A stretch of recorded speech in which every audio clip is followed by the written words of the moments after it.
Orang itu mestinya dipecat kalau kalah. Betul nggak?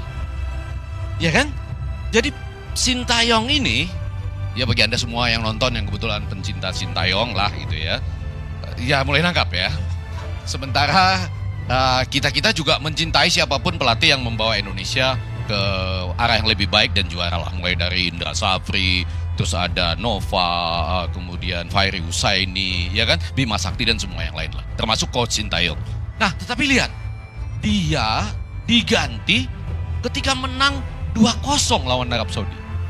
Kalian nomor satu, kalian hebat. Yang kedua, kalian mengajukan pas selesai Pilpres. Betul ya? Pilpresnya 14 Februari, kalian maju 23 Februari. Ya kan? Sehingga tadi oleh Adi Praitno digambarkan Belanda masih jauh. Halo, Assalamualaikum warahmatullahi wabarakatuh. Kembali lagi di channel Blood Blog Talk. Terima kasih sobat sudah hadir di video ini. Semoga sobat selalu sehat, selalu dalam lindungan Allah, dan selalu diberi rezeki yang berkah, berlimpah. Nah, ini unik nih, ulasan atau analisisnya Bang Effendi Ghazali tentang Presiden Threshold 0%, dimana dia bilang belum tentu menang, belum tentu aman. Sintayong saja diganti setelah membawa kemenangan spektakuler, apalagi keputusan Mahkamah Konstitusi. Nah, sobat, ada apa sih sebenarnya di balik semua ini? Dari lapangan hijau hingga ruangan sidang. Mungkin kali ini penuh dengan kejutan ya. Yuk kita tonton apa sih yang disampaikan Bang Effendi Ghazali tentang Sintayong aja belum aman gitu kan. Belum tentu menang, belum tentu aman. Yuk kita tonton video ini. Saya mau kaitkan dengan pemecatan Sintayong ya, dengan kaitan ini. Kenapa begitu? Tadi kami dengan Datuk Karnilias berbicara agak serius karena kami sama-sama penggemar bola. Orang itu mestinya dipecat kalau kalah. Betul nggak? Ya kan? Jadi Sintayong ini, ya bagi Anda semua yang nonton yang kebetulan pencinta Sintayong lah gitu ya, ya mulai nangkap ya. Sementara kita juga mencintai siapapun pelatih yang membawa Indonesia ke arah yang lebih baik dan juara lah. Mulai dari Indra Safri, terus ada Nova, kemudian Fahri Husaini, ya kan, Bima Sakti dan semua yang lain lah, termasuk coach Sintayong.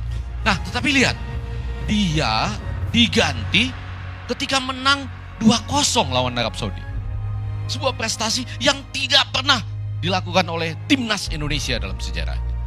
Harusnya, lagi-lagi, kalau berbicara itu, dia digantinya ketika kita kalah 2-1 lawan Cina di Qingdao. Jadi yang mau saya katakan teman-teman mahasiswa yang masih menonton, belum tentu Anda menang, tapi nantinya tidak diganti. Itu kata kuncinya.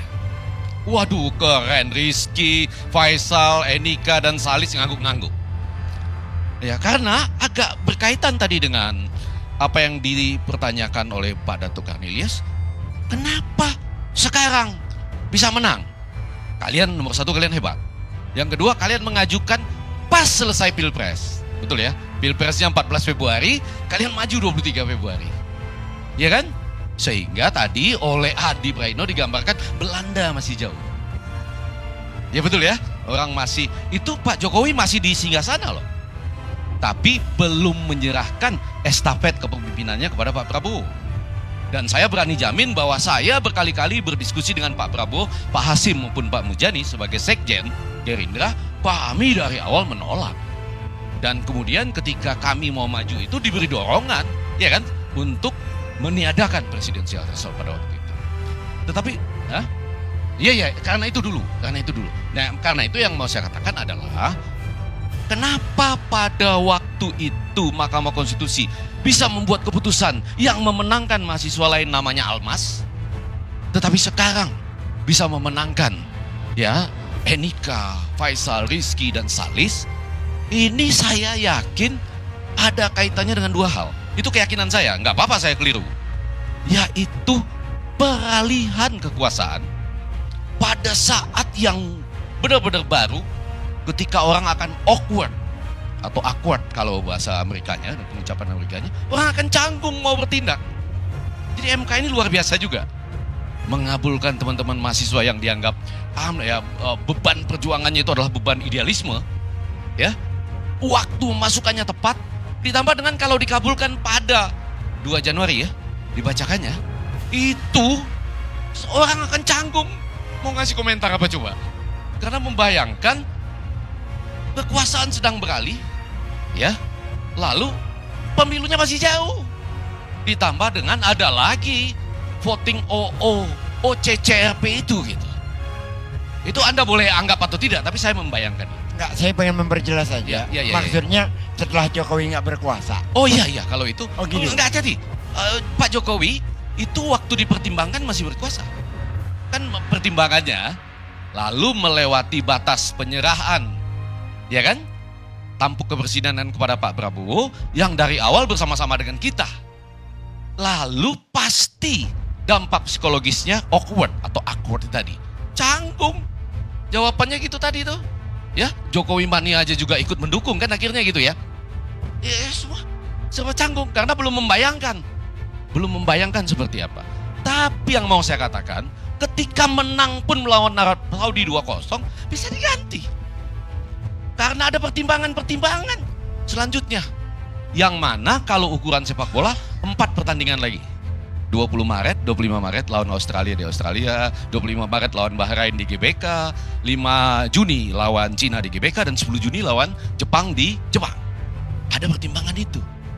Kalau berbicara dalam konstelasi yang membandingkan putusan Almas dan putusan teman-teman mahasiswa ini, saya ingin mengatakan, mungkin nggak ya dengan logika tertentu mereka beranggapan, oh ini walaupun menang, nggak bisa kita biarkan ini. Ada logika sepak bola di situ yang menyatakan ini jangan-jangan nanti kita bisa cari-cari juga nih hakim-hakim MK ini apa masalahnya masing-masing. Sesudah dapat masalahnya masing-masing, kan setiap pelatih ada masalahnya masing-masing kan. Ini pelatih ini ada masalahnya masing-masing. Tidak berkomunikasi dengan baik. Ya inilah itulah gitu ya.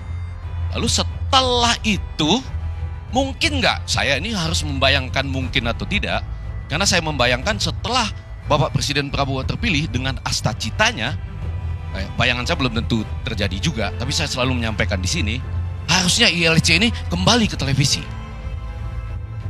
Ya kan, karena asta cita itu menegakkan Pancasila, HAM, dan demokrasi. Walaupun tentu saja di YouTube bagus juga gitu loh. Tapi lebih lengkapnya seperti itu. Nah, saya membayangkan ini belum tentu terjadi. Tugasnya ILC ini untuk selalu mengingatkan. Apa itu? Tiba-tiba hakim Mahkamah Konstitusi ini ada masalah-masalah. Diganti. Lalu majulah pengajuan nama-nama hakim baru. Majulah gugatan. Dan kembali lagi ada presidensial threshold. Nah itu ternyata sobat ya, keputusan kontroversial Mahkamah Konstitusi belakangan ini kembali menuai sorotan. Dalam perbincangan santai yang diselingi analogi sepak bola oleh Effendi Ghazali, pembicaraan membahas bagaimana pelatih timnas Sintayong tetap diganti meskipun berhasil membawa kemenangan yang luar biasa melawan Arab Saudi 2-0. Jadi analogi ini digunakan beliau untuk menggambarkan bagaimana keputusan MK juga dapat berubah drastis, bahkan ketika pihak tertentu menang dalam konstelasi politik atau hukum. Ya intinya, jadi kita ya jangan terlalu bangga ini di hukum di kita ini gampang tahu cepat berubahnya. Yang dianggap benar pun kadang ya bisa dirubah begitu saja gitu. Nah, hal ini dipicu oleh keputusan MK terkait jabatan mahasiswa yang dinilai strategis karena diajukan di masa transisi kekuasaan menjelang pemilu 2024 kemarin. Pembicara Effendi Ghazali juga mengangkat pertanyaan tentang potensi dinamika politik dan psikologis yang mempengaruhi keputusan-keputusan penting di masa mendatang, terutama ketika kekuasaan sedang beralih dan Presiden Jokowi pemimpin baru yaitu Prabowo Subianto. Mereka juga menggarisbawahi pentingnya menjaga konsistensi demokrasi HAM, penegakan hukum, pengawalan Pancasila, bahkan mengingat situasi saat ini yang penuh ketidakpastian dan kemungkinan pengaruh politik dalam keputusan hukum tertinggi negara. Jadi ya, kita tunggu, karena emang hukum di kita semua yang berpengaruh itu adalah politik.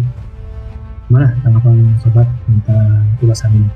Yuk, jangan lupa untuk like dan share video ini. Terima kasih. Assalamualaikum warahmatullahi wabarakatuh.